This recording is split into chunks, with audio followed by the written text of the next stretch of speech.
এবার ঝিনাইদহে নাসিরউদ্দিন পাটোয়ারির উপর ডিম নিক্ষেপ ও গণপ্রতিরোধ। কি পাটোয়ারি ভাই, রাগ করলা? 5ই আগস্টে দেশ ধ্বংসকারীদের বিরুদ্ধে এভাবেই জেগে উঠছে সাধারণ মানুষ। দর্শক, ক্ষমতার দম্ভে অন্ধ হয়ে যারা ভেবেছিলেন এদেশের সাধারণ মানুষকে চিরতরে বোকা বানিয়ে রাখা যাবে, আজ তাদের সেই অন্ধকারের দেয়ালে এক মহাপ্রলয়ঙ্করী আঘাত এনেছে ঝিনাইদহের সচেতন জনতা। কে পাটোয়ারি ভাই, রাগ করলা?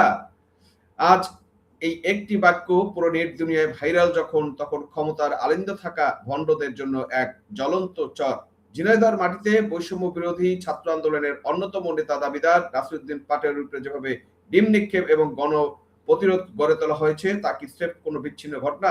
এটি হলো 5ই আগস্টের পর থেকে শুরু হওয়া দেশ ধ্বংসকারী, লুণ্ঠনকারী এবং ছদ্মবেশী সন্ত্রাসীদের বিরুদ্ধে সাধারণ মানুষের পুঞ্জীবিত ক্ষোভের এক জীবন্ত বহিঃপ্রকাশ। আজ এই জিনিসটাই আমরা একটু আপনাদেরকে দেখাতে চাই। সেখানে কি হয়েছিল দর্শক, একটু দেখি আমরা।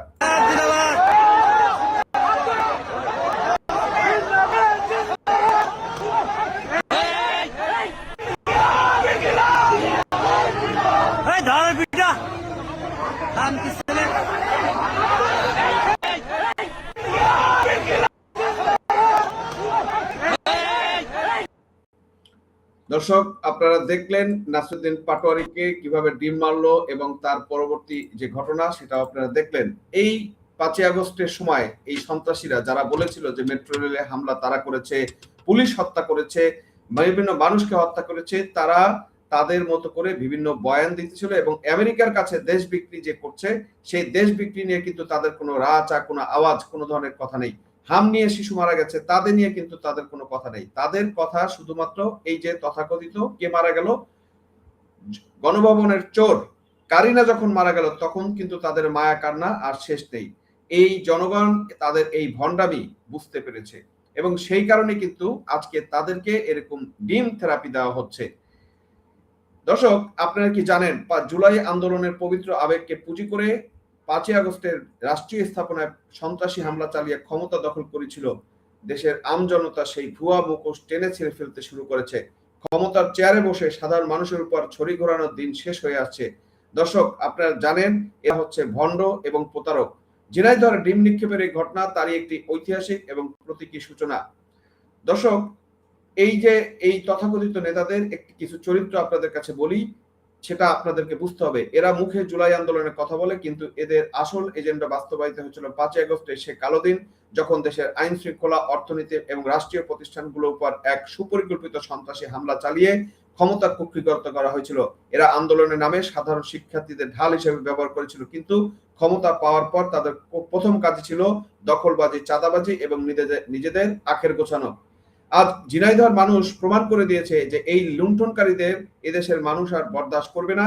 তারা আসলে ঝিনাইদহ না, এভাবে দেশের যে প্রান্তে যাবে সেখানেই যে মানুষের নিগৃহের এবং ঘৃণার মুখোমুখি হবে। যেখানে এই দেশ ধ্বংসকারীদের পাওয়া যাবে সেখানেই মানুষ তাদের এরকম মুখে পড়ে অধিকার হরণ করেছিলেন, দেশ দখল করেছিলেন, সন্ত্রাসী হামলা করে দেশ দখল করেছিলেন, তখন মানুষের ক্ষোভের গভীরতা আপনারা পরিমাপ করতে পারেননি। ঝিনাইদহের এই গণপ্রতিরোধ স্পষ্ট বার্তা দিচ্ছে আপনাদের দিন শেষ হয়ে আসছে। দর্শক, এদের ভণ্ডামি এবং ডাবল স্ট্যান্ডার্ডের কথা আপনাদেরকে বলি। এই লোকগুলা যে কত বড় ভণ্ড এবং ডাবল স্ট্যান্ডার্ড সেই দিনটা আপনারা কি জানেন কিনা দেখেন। এরা জঘন্যতম দিন আন্দোলন সময় এবং পরবর্তী সময় এই যে হামে এতগুলো প্রায় 500 থেকে 1000 শিশু মারা গেল, তারা কিন্তু একটা শব্দ করেনি। অথচ তথাকথিত সেই গণভবনে যে চুরি করেছে কারিনা, তার মৃত্যুর জন্য তারা কিন্তু সেই স্লোগান আবার দিয়েছে, দিল্লি না ঢাকা, দিল্লি না ঢাকা। তখন দিয়েছে এই দেশ বিক্রি যে চুক্তি হয়েছে, এআরটি চুক্তি, যে চুক্তির মাধ্যমে বাংলাদেশকে আমেরিকার গোলাম বানানো হয়েছে, সেই চুক্তির বিরুদ্ধে কিন্তু তাদের কোনো আওয়াজ নেই বা কথা নেই। কেন নেই? কারণ এই চুক্তি তো তারা তাদের গুরু যে সেই ইউনূস তার ক্ষমতাকে দীর্ঘায়িত করার জন্য করেছে।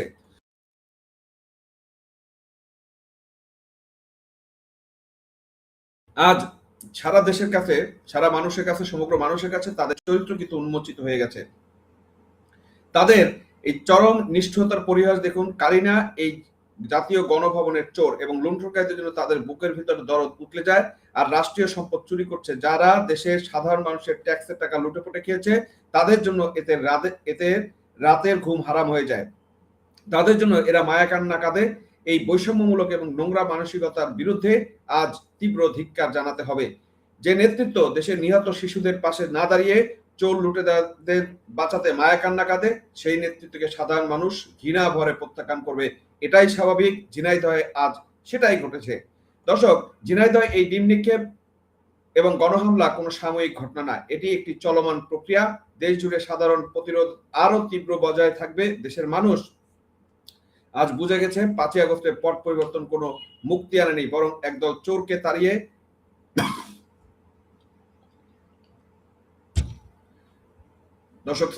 একদল চোরকে তারা আবার ডাকাত বানিয়ে কিন্তু এখানে ক্ষমতায় বসানো হয়েছে বা বসেছে। তারা শুধু চোর না, তারা শুধু ডাকাত না, তারা হচ্ছে লুণ্ঠনকারী, লুণ্ঠন প্রকাশ্য লুটের মানে ছিনতাইকারী। আইন শৃঙ্খলার চরম অবনতি, দ্রব্যমূল্যের ঊর্ধ্বগতি, সাধারণ মানুষের বাকস্বাধীনতাকে স্তব্ধ করার যে নরবরের চেষ্টা এই সিন্ডিকেট করেছে, তার জবাব এভাবেই জনগণ রাজপথে দিবে। নাসিরউদ্দিন পাটোয়ারির উপর এই আক্রমণ প্রমাণ করে যে সাধারণ মানুষের আর ধৈর্য নাই এবং সাধারণ মানুষ এদেরকে কতটা ঘৃণা করে। আপনারা জুলাই আন্দোলনের যে কথা বলছেন বা জুলাই আন্দোলনকে যে পবিত্র কথা বলছেন, কিন্তু সেই অনুযায়ী কিন্তু আপনাদের কাজের ভিতরে কখনোই জনগণ সেই ধরনের পায়নি। আপনাদের দেখেছে ক্ষমতা দখল করার জন্য আপনারা সন্ত্রাসবাদে আশ্রয় নিয়েছেন এবং চোর চামারি লুটপাট এমন কোনো কাজ নাই যা আপনারা করেন নাই। দেশের প্রতিটি প্রান্তে, প্রতিটি জেলায় এখন এই ধ্বংসকারীদের বিরুদ্ধে মানুষ কিন্তু ঐক্যবদ্ধ। দর্শক, পরিশেষে বলতে চাই, বাংলাদেশে কোনো নির্দিষ্ট গোষ্ঠী বা সন্ত্রাসী সিন্ডিকেটের পৈতৃক সম্পত্তি নয়। কি পাটোয়ারি ভাই, রাগ করলা? স্লোগানটা আবারও আপনাদের একটু শোনালাম। এই স্লোগানটি আজ শোষিত জনতার কণ্ঠস্বরে পরিণত হয়েছে। শিশুদের লাশের উপর দাঁড়িয়ে যারা ক্ষমতার নোংরা রাজনীতি করে, গণভবনের চোরদের মায়া কান্না কাঁদে, তাদের স্থান এদেশের মাটিতে হবে না। ঝিনাইদহের মানুষ আজ যে সাহসিকতা দেখিয়েছে তা সারা দেশের মানুষের চোখ খুলে দিয়েছে। এই লুণ্ঠনকারীদের প্রতিরোধ করা এবং এদের বিরুদ্ধে ঘৃণা বজায় রাখা আজ প্রতিটি দেশপ্রেমিক নাগরিকের দায়িত্ব। দর্শক, এই থেরাপিটা, এই ডিম থেরাপি আমার কাছে মনে হয় বাংলাদেশে যে প্রান্তে নাসিরউদ্দিন পাটোয়ারি যাবে সেখানেই তাদেরকে দেওয়া উচিত। দর্শক, আপনারা কি মনে করেন ঝিনাইদহের নাসিরউদ্দিন পাটোয়ারির উপর এই ডিম নিক্ষেপ এবং গণপ্রতিরোধকে আপনারা কিভাবে দেখছেন? 5ই আগস্টে দেশ ধ্বংসকারীদের মুখোশ কি তবে উন্মোচিত হয়ে গেছে? কমেন্টে আপনাদের মতামত জানাবেন এবং এই ভিডিওটি শেয়ার করে, লাইক করে সবার কাছে পৌঁছে দিবেন। আজ এ পর্যন্তই, দেখা হবে পরবর্তী ভিডিওতে। ততক্ষণ ভালো থাকবেন, সুস্থ থাকবেন এবং নিরাপদ থাকবেন।